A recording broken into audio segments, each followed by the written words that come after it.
On this episode of Mythbusters, it's calamitous kitchen catastrophes. What could be wrong with my cooking? Adam and Jamie pitch a glass of water into a grease fire inferno. Yeah! To find out if it really throws up a 30-foot fireball. I think we're gonna need a smaller scale. Meanwhile, Carrie, Grant, and Tori All right, we're hot. ask if a microwave can set off C4. Explosions are guaranteed. Then they sniff out whether cheese The enemy's attacking! can ever be used as cannonballs. It's lethal, people! Who are the Mythbusters? Adam Savage I feel perfectly normal. and Jamie Hyneman. Pain is your friend. Between them, more than 30 years of special effects experience. Joining them, Tori Belleci, Grant Imahara, and Carrie Byron. Look, Ma, no hands! They don't just tell the myths, That didn't mess around. they put them to the test.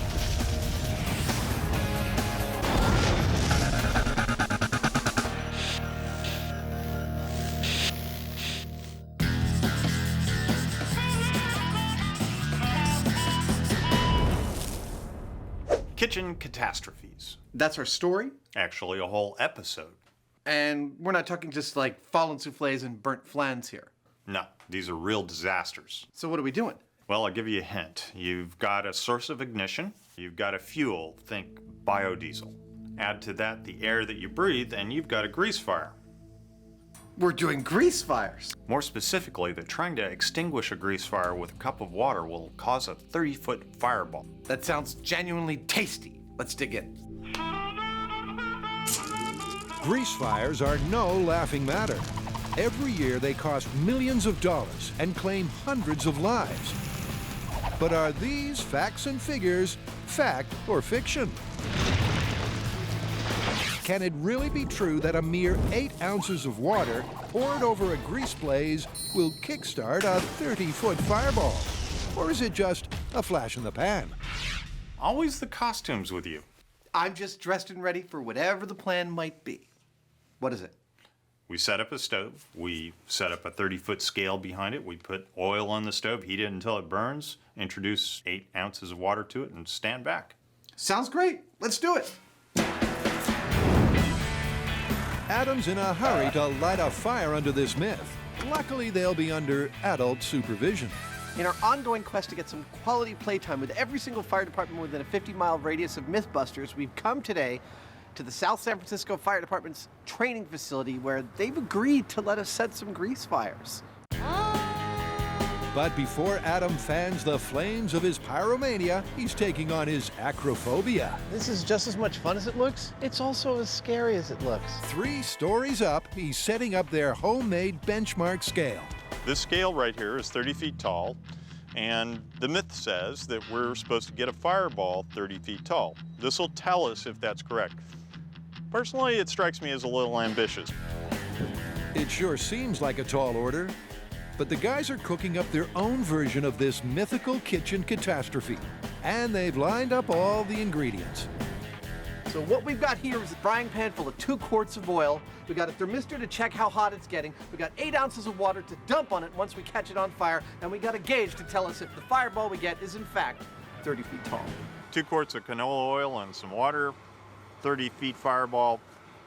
No, I don't think so. Well, there's only one way to find out.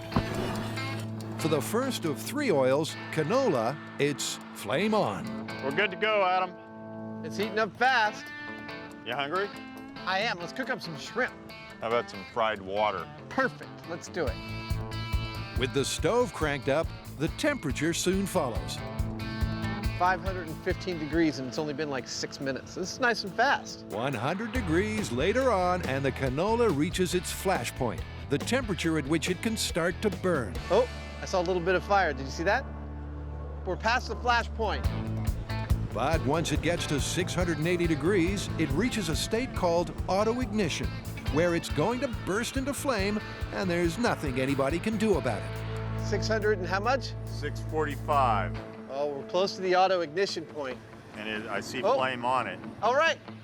I see that's a grease fire. Yep, that's a grease fire, all right. And every fire safety rule in the land says do not do what Adam's about to. But how bad can it really be?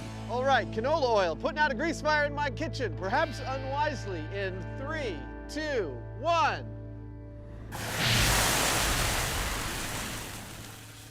Wow! That was a hell of a thing. It was. Proof, if it was needed, grease is the word. I was a little surprised at how large the fire was that came off of this. I'm glad we set this thing up remotely, because we would have had a problem if we were doing it right next to the stove, like most people would. That exceeded all of my expectations. I honestly don't know what to say. I'm kind of gobsmacked by how energetic that was. Sure, it's an horrific fireball. But before we get too carried away, let's not forget, the myth says with 8 ounces of water, it should go 30 feet. 12, 15 feet. Oh my God, 20 feet. That's still 10 feet or 30% short. But the guys aren't done yet. A closer look at exactly what's going on, and you can see why this myth may just be possible. Well, that water went from, room temperature to all of a sudden the temperature of the oil, which was around 700 or 800 degrees. That means it turned to steam. Now, when water turns to steam, it expands up to around 1,600 times the volume. That expansion was actually an explosion that exploded upward out of this pan, carrying all this oil along with it. And since everything's so hot, it all just becomes a big fireball. But will it be big enough? One thing's for sure, the Mythbusters are going to do everything they can to push the feisty fireball to its utter limits. I guess you shouldn't do that. No. Let's do it again.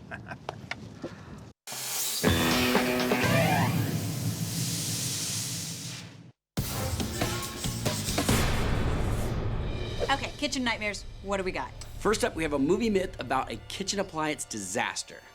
Go on. All right, so the movie is Grosse Point Blank.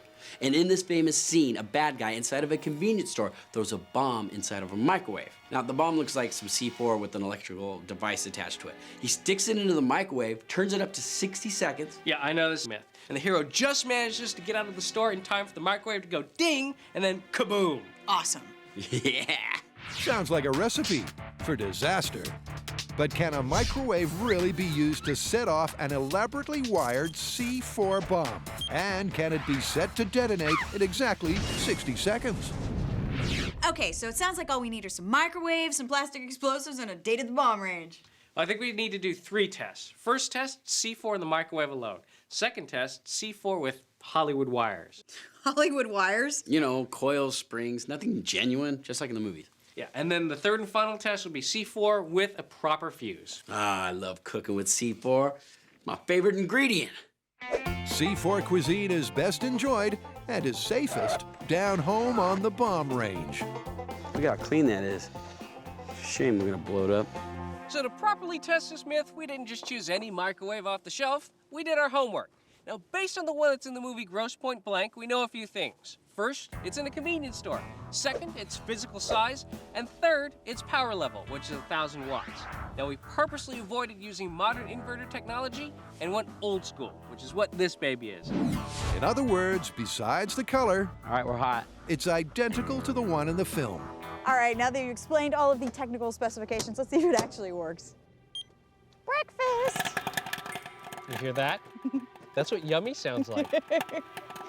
Yummy it may be, but when cooking C4, simply pressing the start button won't be an option. Now it's time to get serious. All right, well, we need to set these microwaves off remotely so that no one gets hurt. What do you have? We got a bomb robot. I love those 2 words. Bomb robot. Robot tragic and BattleBot champion Grant is about to get a glimpse of geek heaven. Oh. I think it's love at first sight. Oh my God! I, for one, welcome our new robotic overlords. While Grant struggles with the drool control, Tori and Carrie do a little matchmaking. Come on, She'll like you? talk to her. Hi. Nice actuator you have there. But enough of the robot romance, please. She may be a looker, This is much better than pushing the button and running. Absolutely. but is she any good in the kitchen?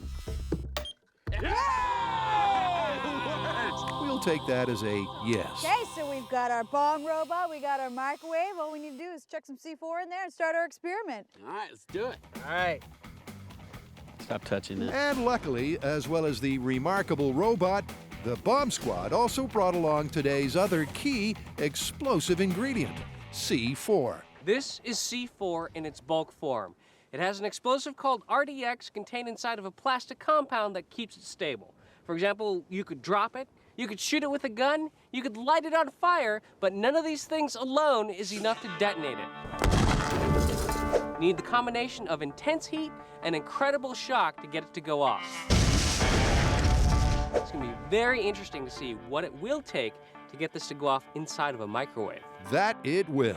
So, what's the plan? For this kitchen nightmare myth, we have 3 tests to our experiment. Number 1, the control test. Now this is just a hunk of C4 in the microwave for 60 seconds. Test 2, the hunk of C4, but with a Hollywood wire system. We're emulating exactly what we saw in the clip. Number 3, which is a hunk of C4, Hollywood wires, and a blasting cap. So maybe we can get that microwave to look a little like this car here.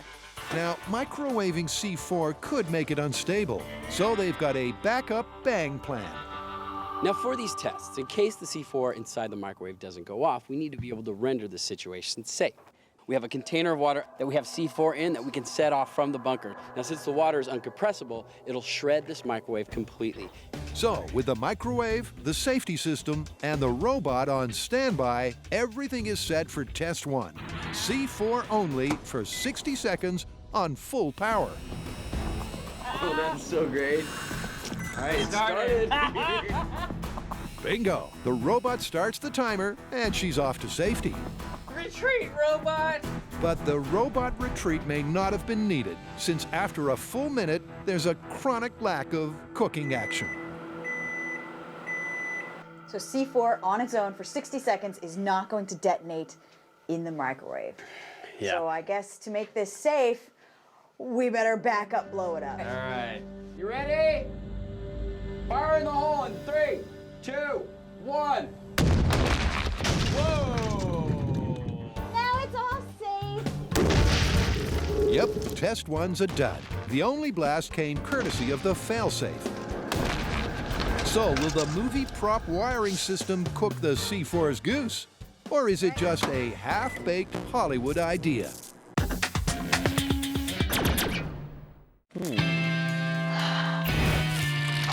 Not all kitchen fires should be doused with water, as Adam and Jamie have just found out. Oh my God, 20 feet. But the myth they're testing says 8 ounces of water can cause a 30-foot high inferno. Canola oil peaked at only 20. Ugh. So next up, it's peanut oil.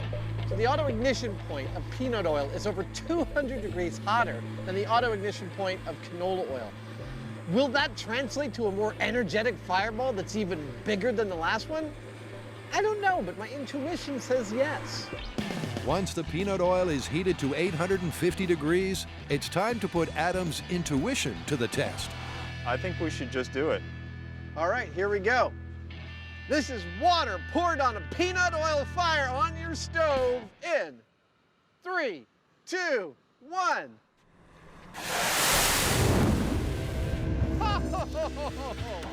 I felt that from here. Yeah. That was 30 feet, man. I watched it. That was 30 feet. The peanut oil gave us a nice big ball of fire and it went up 30 feet. So I guess the myth is true. It's time to go home. Whoa there, Jamie. Not so fast. Up she goes. Are you sure? 5 feet, Really, really sure 15. that the actual fireball went up 30 feet? Yeah, I don't think that's quite 30 feet. Yeah, the smoke kind of got up that high, but it looks to me like it's maybe 25 at best. Maybe, yeah. It's more like 20. Looks like Jamie will be working a full day after all, as test 3 beckons. Now, if you know us, we're sticklers for detail. Even if you don't believe that we're sticklers for detail, we are sticklers for bigger fireballs. So if we don't get 30 feet out of lard, we're gonna have to figure something out to get that 30-foot fireball. So let's meet today's third and final contestant. It's not only delicious and nutritious, but it's flammable. Sure, lard has lots of great qualities. Lard. But is one of them fueling a 30-foot kitchen fireball? You think I should go? I think you should go. Okay, a seemingly harmless glass of water on a flaming pan of lard. And 3, 2, 1.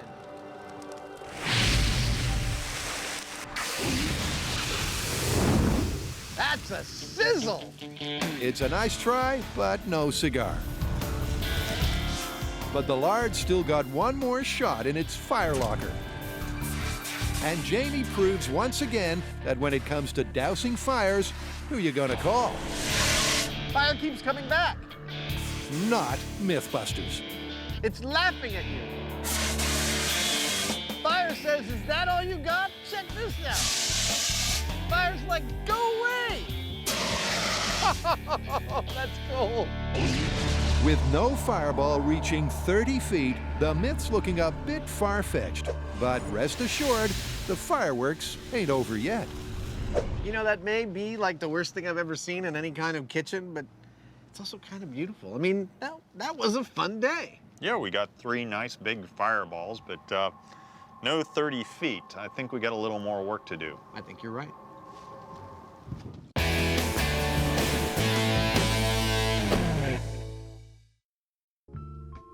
Microwaves are a kitchen boon. This frozen roast beef would require hours to defrost at room temperature. But can they also be a kitchen boom? According to Hollywood, they can. C4 with 1 minute of full power is apparently a recipe for disaster. But when the guys tried it, they got zip, and Carrie knows why. Microwaves cook food by emitting radio waves at about 2.5 gigahertz. Now, these radio waves have 2 interesting properties. One, they are absorbed by water, fat, and sugar, which converts into atomic motion, which heats up the food. 2, they are not absorbed by plastic, glass, or ceramics, or at least most of those.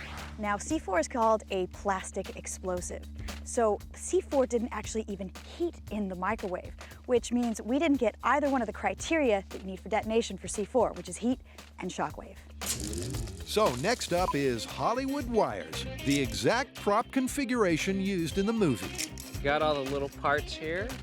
Managed to identify them. The design is unlike any known fuse system. Just a block of C4 with a whole set of switches, wires, and even a 9-volt battery.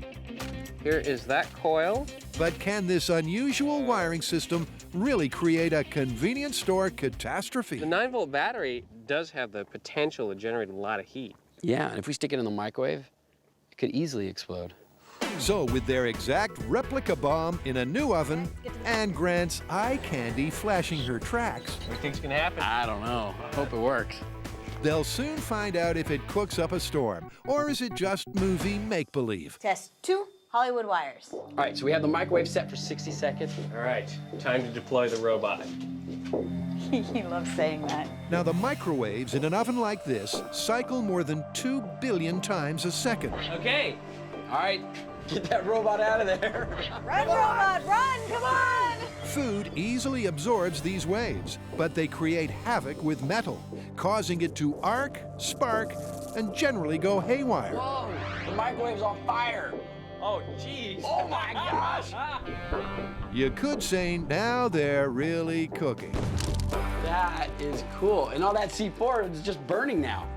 As the timer counts down, the flames go up. But amazingly, there's still no explosion. That's really cool. That's definitely not what happened in the movie, though. No. Talk about your kitchen nightmare.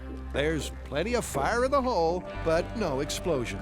At least not until the failsafe is triggered. In 3, 2, 1. Oh, yeah. It still works. Yep, the backup boom works a treat. But the fuse system, as used in the movie, didn't set off the C4 in the oven. But there's still one last option to test. The C4 actually caught on fire, but that's good for the myth. Because if we have some kind of blasting cap with the fuse in there, if the C4 catches on fire, it's gonna light that fuse and potentially set off the C4. The only trouble is that neither the Mythbusters nor JD can spot a blasting cap in the movie scene. But hey, let's give the film the benefit of the doubt. This part of the experiment has me really excited because we have the C4 burning and we have a blasting cap which could be set off by the fire, which could set off the C4, which could give us boom, and maybe make this myth plausible. Now, in a C4 explosion, gases travel at an incredible 18,000 miles per hour. Nothing can outrun that, human or robot. So for test 3, Grant's making sure his new best friend is super safe. This robot's owned by the bomb squad. It costs hundreds of thousands of dollars. And on a personal note, I would be devastated if any harm came to it. So this time, we're gonna try something a little different. I've got a solution. Remote control. And with it, a remote-controlled finger. Here's how we'll set it up. There'll be a block of wood that acts as our safety. When we're ready to go, the robot will pull the block of wood away, and that will leave the finger free to push the button. Now, with enough C4 in the oven to demolish a truck, Grant's finger may never be seen again. All right, so we are all set to go. We got the C4 bomb in place with the Hollywood wires, but not only that, we have 2 different kinds of blasting caps just so that we're covered. Okay, predictions? I think we're gonna see that microwave set off the C4. Yeah, I think one way or another, it's gonna detonate. All right, we ready to go? Count it in. It's crunch time. They've packed everything into the oven that could possibly make the movie myth true. So will exactly 60 seconds on high blow it sky high? Oh, it's live! All right, so as soon as that robot is safe, Yeah, I can start the microwave. That's right, I give it the finger. All right, here we go. In 3, 2, 1.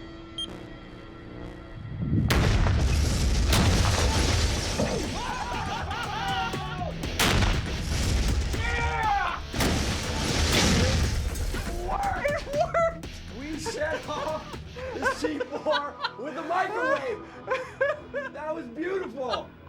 It was indeed beautiful, but it was also fast, exploding 30 times quicker than in the movie. Usually when there's an explosion, I'm the loudest screaming. I'm the one that's flailing about, freaking out. But I didn't even make a sound when this went off because it went off in less than 3 seconds. Yeah, you probably wouldn't have had time to get out of the convenience store. You definitely would have had time to just put it in and dilly-dally. I mean, it was like spark, detonation, blah! From the charred evidence, it's clear that with the right fuse, you can set off C4 in a microwave. You'd think we hated cooking or something. But if you think you've got 60 seconds to clear the room, you'd be toast. All right, so how are we calling this one? You know, the idea of setting off C4 in a microwave is possible. If you have a blasting cap. If you have a blasting cap. However, as far as timing goes, this movie myth looks busted. Busted. Busted. How cool was that? Dude, say something to her. Do these pinchers go both ways? Is that too much too soon? Yeah, maybe.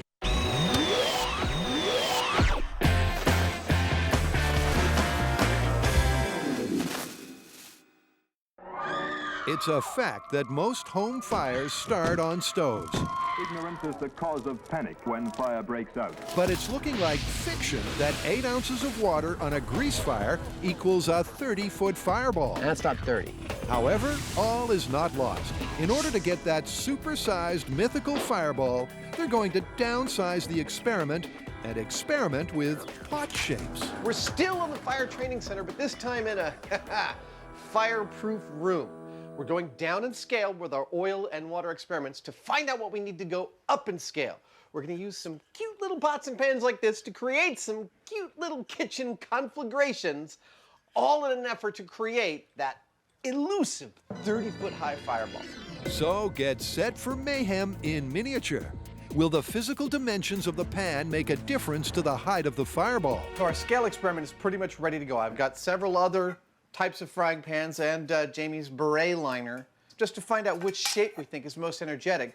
Just like their large-scale outdoor tests, they've got a gauge behind the stove that will measure the fireball heights. Now, although the oil-to-water ratio is the same as their earlier tests, 8-to-1, Okay, that's 8 teaspoons full of oil. Adam's worried the miniature amounts may be too small. All right, well, now we need 1 teaspoon up there. So first up, it's a quick fireball test to see if the mini-me measure will still do the job. Here we go. Scale kitchen conflagration. 1 teaspoon of water. Wow!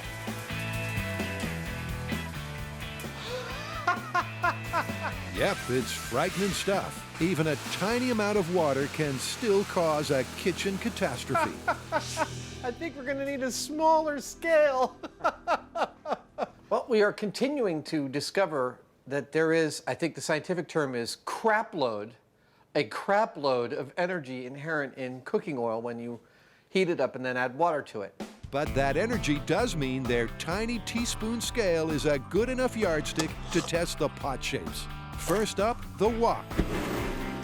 Will its oval shape help focus the flame? This is 1 teaspoon of water and 8 teaspoons of peanut oil in a wok. 3, 2, 1.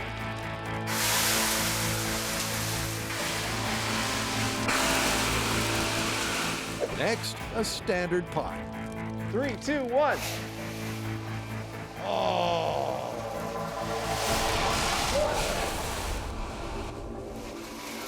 Nice. And finally, a stovepipe-shaped pot. Jimmy lights the fire. Maybe it will act like a cannon and direct the blast upwards. Here we go. Okay, go. Pretty much the same. Yeah, that wasn't bigger than the pot, was it? No. Darn it! With all their pot tests delivering similar results, it's bad news for the Myth. Because even if they'd used different pan shapes in their earlier tests, it wouldn't have enlarged their great balls of fire. So far, it looks like pot shape doesn't really matter. So the idea of 8 ounces of water creating a 30-foot fireball is, well, busted. The only thing left to try from here is adding more water, and we'll see what we get. So with the pot size out of contention, There we go. the boys are going to see if throwing more water on the flaming oil will provoke a more furious flame. Last time we did 8-to-1. This time we're going to do 4-to-1, and we'll ramp it up from there. So will twice the ratio of water shoot the flames twice as high? I think we're gonna get a bigger poof of a fireball. There we There we go. go. Here we go. 3, 2, 1.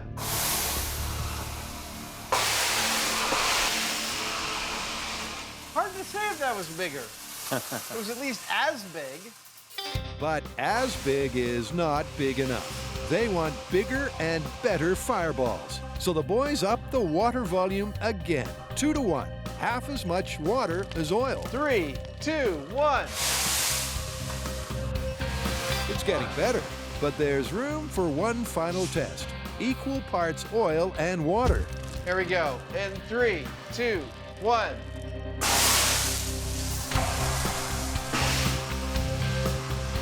Clearly, there's not much in it, but the guys feel that there is some improvement at the higher ratios.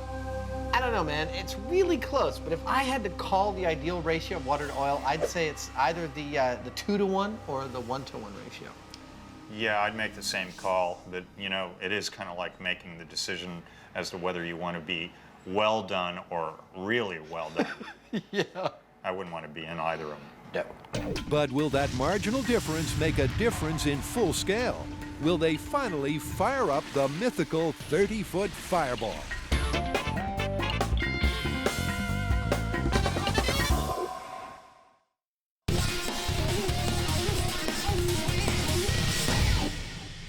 Okay, you guys, we can't do a show about kitchen nightmares without doing this next myth because it's got Mythbusters written all over it. Tell me more, senor. Okay, it's 1840. There's a naval battle between Uruguay and Brazil. Captain Coe has run out of cannonballs, and he comes upon the idea of using cheese. Obviously. So, the captain orders all of his cannons to be loaded up with the cheese and fires them at the enemy's sails. Well, apparently it was effective, otherwise we wouldn't be talking about it today. Exactly. This is gonna be weird, firing cheese out of a cannon. Running out of cannonballs was the nightmare scenario for battles at sea. Unless you had an inspirational skipper.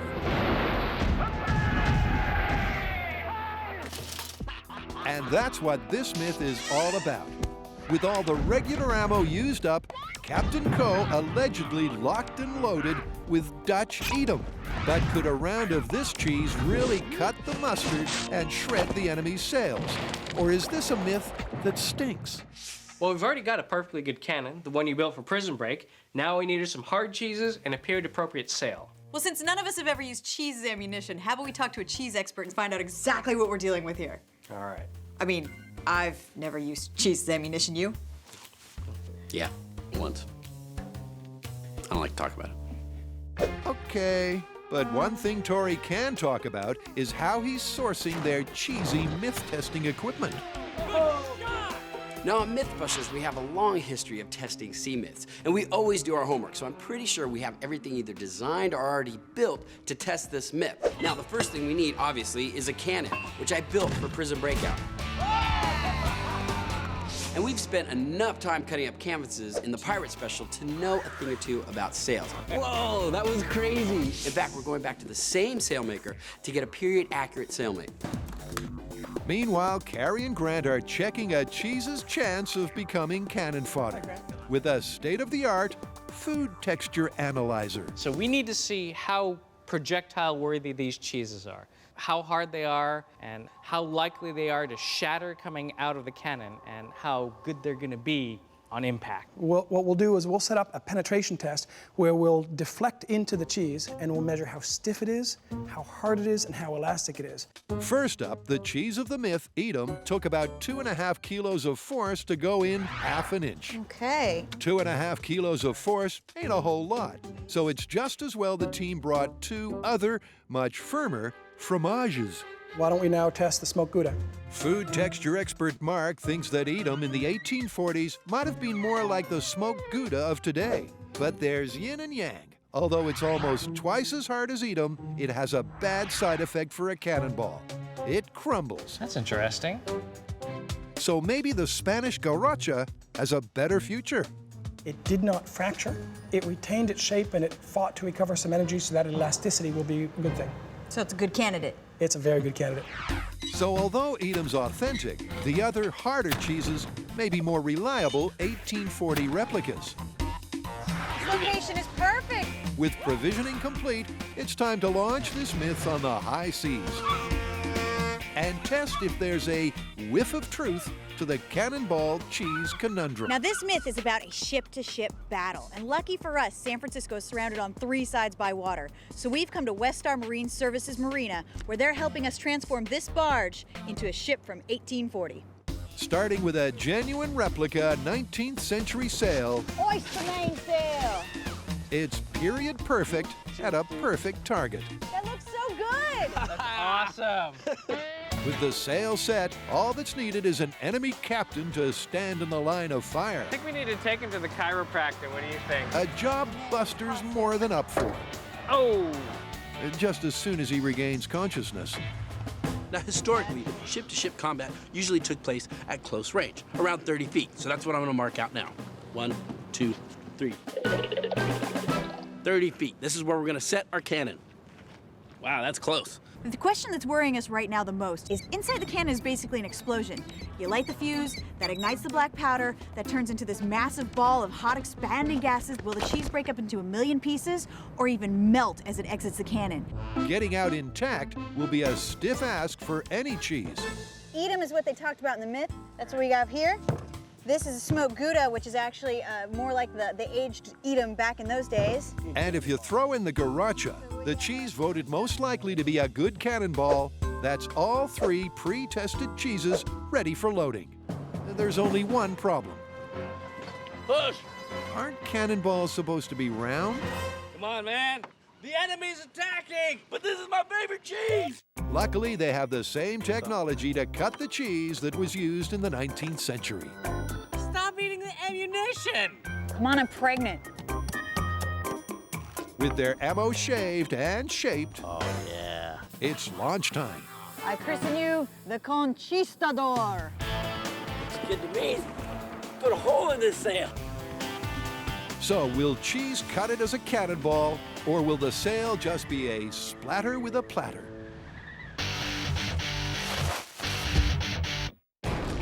Can 8 ounces of water on a grease fire throw up a 30-foot fireball? The myth says yes. But so far, Adam and Jamie have only managed 20 feet. No 30 feet. I think we got a little more work to do. So they've ditched the 8-ounce idea. Wow! And are now seeing if any amount of water can launch a super-sized 30-foot fireball. In tooling up for their outdoor testing, Jamie's found the mother of all burners, while Adam's been using his time to make flames of a slightly different nature. How much do you think Jamie's gonna hate this? Jamie, dude, I made a sign for our kitchen. What do you think? Yeah, of course you did. What did I tell you? With the Hyneman seal of approval, it's time for the boys to pack up everything and head out to a dusty wasteland. If this isn't the middle of nowhere, you can probably see it from here. So we've come back to commune with the windmills at Waste Management's Altamont landfill. And while you may see a desolate landscape surrounded by alternative energy, I see a kitchen about to incur its own worst-case scenario. With the full-scale arsonist's dream kitchen in place, What could be wrong with my cooking? they're almost ready to fire up the big one. Okay, and tip. That's perfect. The only thing left to do is to erect a 30-foot yardstick, and they can launch their test. It's really droopy. I know, it's gonna, well, we can reset. Maybe easier said than done. Whoa! Ouch.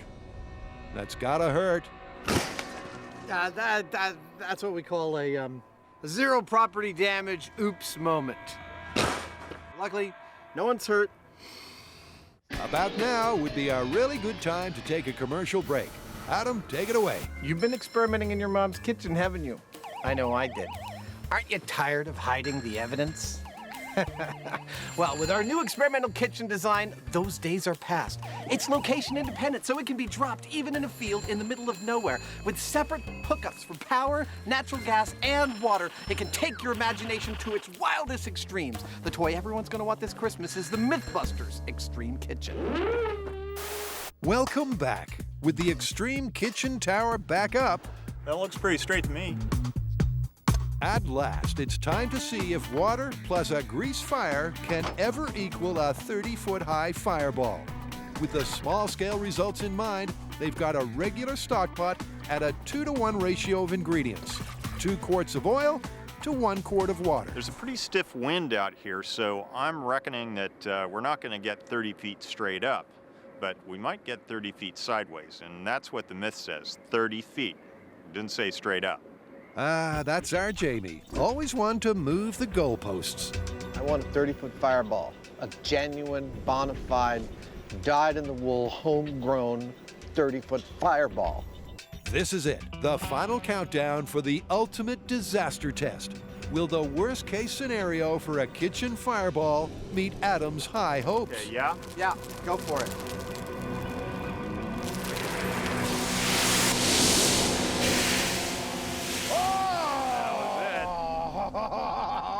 That was 30 feet. That was 30 feet. Nicely done. It looked good from here, with 2 quarts oil and 1 quart water. That's 4 times the original amount they used. Have they finally cracked it? It worked. It works beautifully. That was one 30-foot high fireball from average amounts of cooking materials and regular old kitchenware. And I particularly like the apron on fire. It was a nice touch that we got with that. I'm glad you like that. And the final verdict from the high-speed referee. There it goes. Yep. Yeah. 28, 29, 30.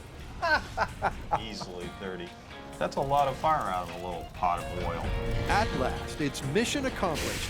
8 ounces of water can't give you a 30-foot fireball, but a quart sure can. 2 parts oil, 1 part water. We got the fireball we were looking for. I could see it well above the 30-foot marker, it's there. I will now regard making French fries with the same fear I have for using a table saw. But as far as the 30-foot fireball from 8 ounces of water dumped in oil, it's a no-go. It's busted. Busted it may be, but Jamie's not done yet. He's had a bizarre idea on how to escalate this kitchen catastrophe to the max. This is what I came up with.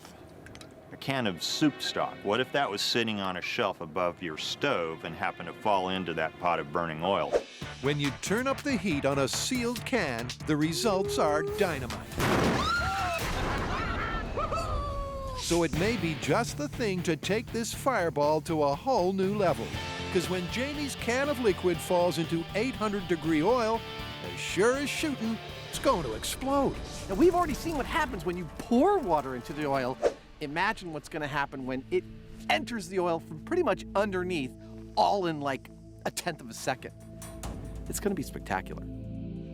And incredibly volatile, just how they like it. I think we're close.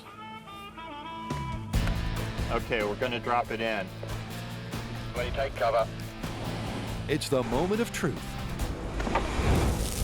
That's going to happen quick, I think. Pressure's built. Yeah!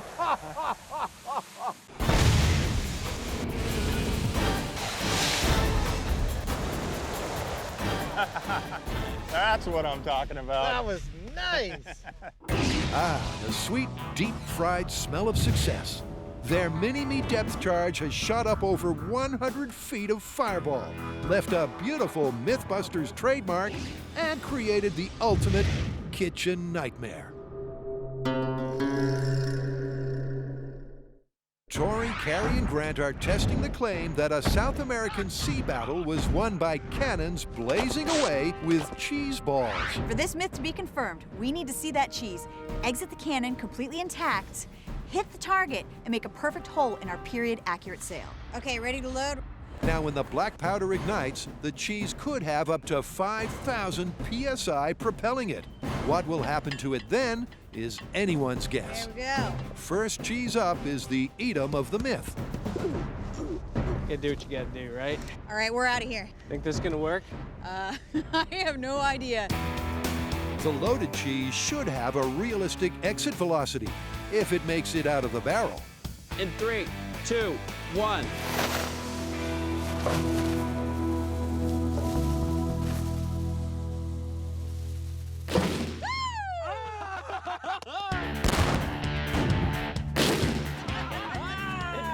Right off the sail!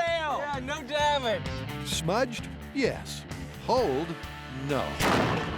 The Edam shot out like a rocket, but as the lightest cheese of the trio, it simply doesn't have enough mass to penetrate the sail. So, what's next? Guess we'll just have to see how Gouda does. The earlier tests rated Gouda as the hardest, but it crumbled under load. Nice fit, right? Gross. Yeah, great fit. So how will it fare as cannon fodder? Now we'll find out how much damage this cheese can do. Here we go.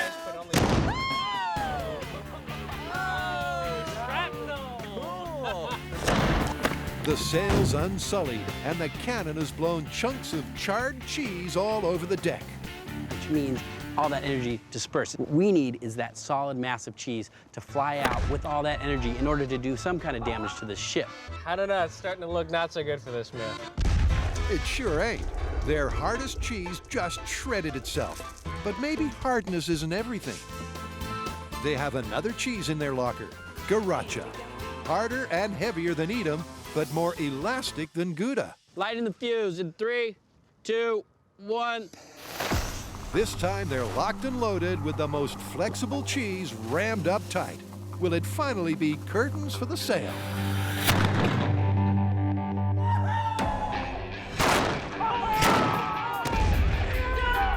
Did you see how far it landed? It punched a hole right through the sail. Oh my God! At last, they've nailed it.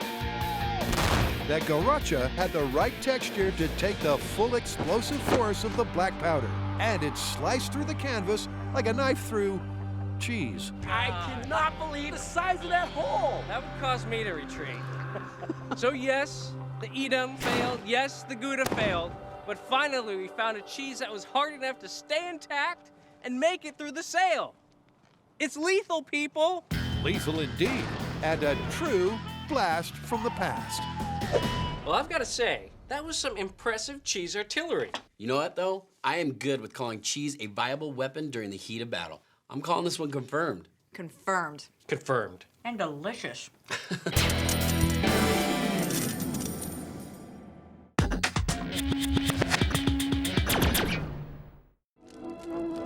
When you're all lit up, use an extinguisher.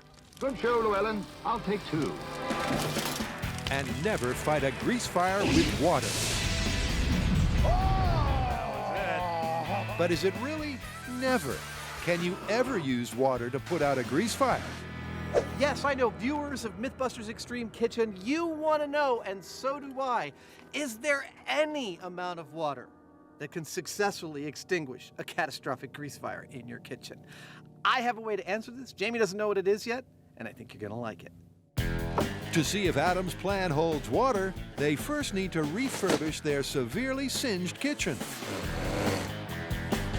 Sure, it may look pretty, but every item added is more fuel for a cataclysmic kitchen fire. And will make any inferno doubly difficult to douse. All right, I'm going to increase the conflagration here. You ready? Yeah. Granny's on fire, too. Granny's on fire, all the cereals, oh man. It'll take a Niagara of water to quench this blaze. That's a bad grease fire right there. I'd say so. I think my water method is coming. Hold on.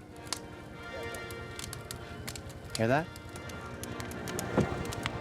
You did. I did.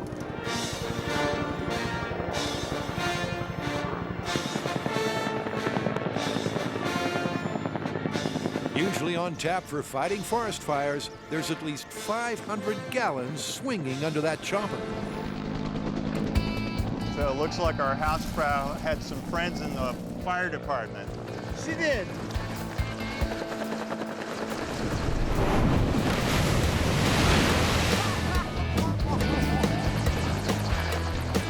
No fire!